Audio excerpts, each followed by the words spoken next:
Mohammad Sharifur Rahman Rizvi, general secretary all Karnataka Sunni Ulama board. असल में उत्तराखंड हुकूमत ने जो यूसीसी का कानून असेंबली में पेश किया है, ये सिर्फ 2024 के इलेक्शन को मद्देनज़र रखते हुए, ताकि मुस्लिम वोट जो है वो इधर उधर न जाए और मुसलमान डर कर हमको ही वोट डालें। मेन उनका मुद्दा ये है, अगरचे वो ज़ाहिर नहीं कर रहे हैं। बहुत सारी जगहों पे ऐसा होता है कि मुसलमान का वोटर लिस्ट से नाम काट दिया जाता है। उनको मालूम है कि मुस्लिम वोट जो है वो फैसला कुन हैसियत रखता है। और जहाँ तक मदारिस और मसाजिद को ढाने की बात है, तो ये तो बहुत पुरानी बात होती चली आ रही है। हमारी जो बड़ी मस्जिद थी, जो जहाँ 500 साल हमने इबादत किया, उस मस्जिद को ढा दिया गया। और यहाँ के सुप्रीम कोर्ट के जज ने, चीफ जस्टिस ने आस्था की बुनियाद पर, अकीदत की बुनियाद पर वो फैसला किया। तो जाहिर सी बात है, जिसकी लाठी उसकी भैंस वाला मामला चल रहा है। और उत्तराखंड में जो मस्जिद को गिराया गया, मदरसे को गिराया गया, इसके पीछे भी फ़िरका परस्त ज़हनियत की कारफरमाई है।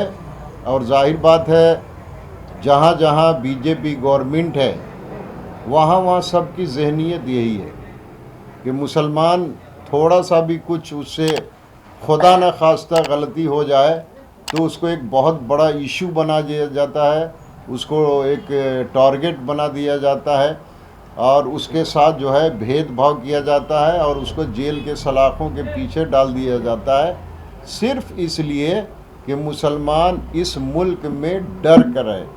लेकिन वो ज़माना ख़त्म हो गया। मुसलमान डरने वाला नहीं है।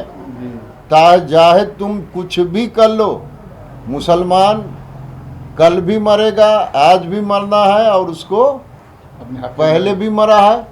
तो अपने हक की लड़ाई लड़ते हुए मर गया तो वो शहीद होगा इंशाअल्लाह। मसला ये है कि एक ख़ास कम्युनिटी के वोट को पोलराइज करने के लिए ये सब किया जा रहा है कि एक ख़ास कम्युनिटी का वोट जो है इधर उधर न बटे, वो वोट हमको ही मिले, दूसरे को नहीं मिले। तो मुसलमानों को भी इस ताल्लुक से सोचना हाँ, तो चाहिए। मुसलमान तो को है, मुसलमान खामोशी के साथ 2024 का इंतज़ार करे, बग़ैर वावेला किए हुए अपने वोट की ताकत से इन फ़िरका परस्तों को शिकस्त दे आ रहा है। मेरा नाम एडवोकेट वसीम अहमद है, बेंगलोर में।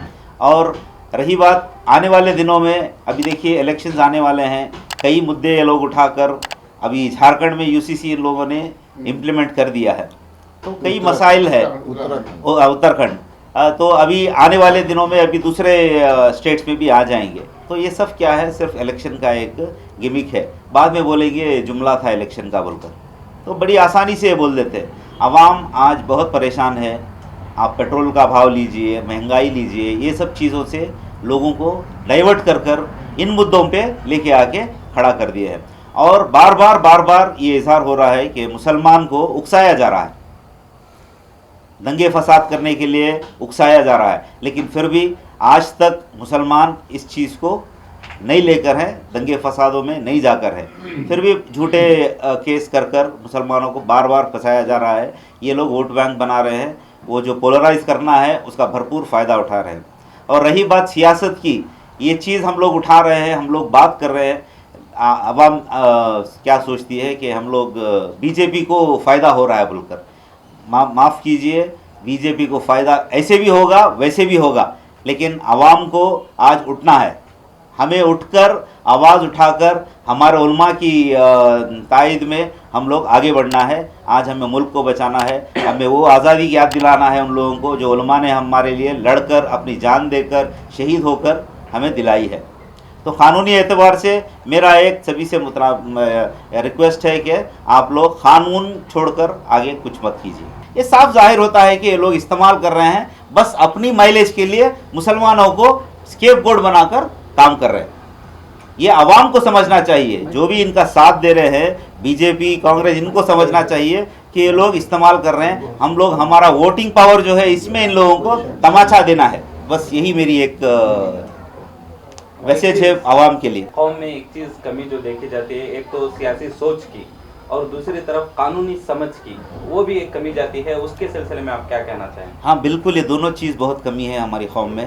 अब बहुत से लोग आगे बढ़े हैं, अलग अलग तंजीमें, अलग अलग पार्टियाँ आवाम तक पहुंचकर उनको सियासी अवेयरनेस देने के लिए कोशिश कर रहे हैं और क़ानूनी अवेयरनेस भी देने की बहुत कोशिश कर रहे हैं। पूरी जद्दोजहद चल रही है। हाँ थोड़ा बहुत लेट हो गए हम लोग, फिर भी अल्हम्दुलिल्लाह आज जो ये शुरुआत की है, इन लोगों ने जो इनिशिएट किया है, सुन्नी उलमा ने जो किया है, ये बहुत बड़ी एक चैलेंज है और बहुत बड़ा एक इनिशिएट किया है इन लोगों ने। तो इसके साथ साथ हम लोग भी इसके साथ तायद करते हुए इनके साथ हम लोग खड़े हैं।